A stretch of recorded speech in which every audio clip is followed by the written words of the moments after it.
So when we apply this to where we'd find these, or the other way around, looking at a rock and deciding where it came from, we have to think about what sort of conditions it would need to grow large crystals or not.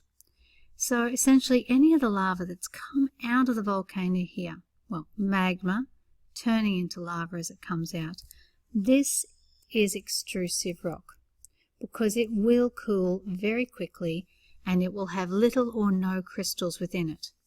And so we find that along the top of our volcanoes, down the sides of our volcanoes, because it covers and flows down, goes down sometimes even into the water. Some of it will get thrown out of the volcanoes and hit the ocean and solidify very, very quickly. And not only will it have no crystals in it, but because it hits the water and the bubbling ocean, it will actually get bubbles trapped within it. We call that pumice. Any rocks that come out of the volcano and solidify really quickly in the air or in the water, we will find in these areas. So too for these areas here. However, if the rock hasn't made it out of the volcano, it's going to actually slowly cool on its own inside.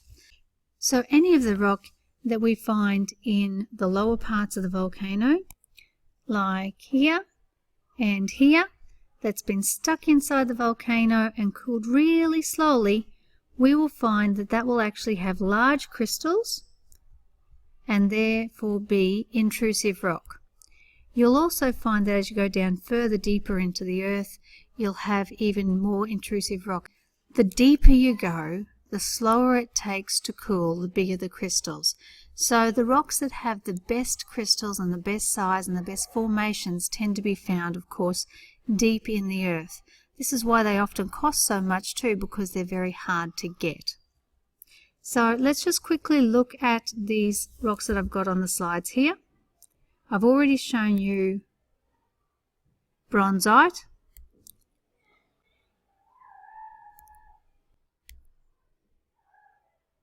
and basalt. Here's another one, granite, and as you can see, this one here has crystals that have grown into each other. So it is again an intrusive rock. Now notice also it's made of very light coloured minerals. Because of this, we would actually call it a felsic rock, which means it has very light coloured minerals like quartz within it. And here we have latite.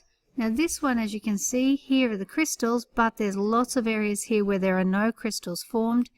It again is an extrusive rock and therefore is found in the surfaces around volcanic eruptions. Now one last thing, they didn't always call it intrusive and extrusive rocks. They often called them plutonic and volcanic. Volcanic rocks are essentially extrusive rocks, and plutonic ones are ones that come from deep within the ground. They're the ones we now call intrusive rocks.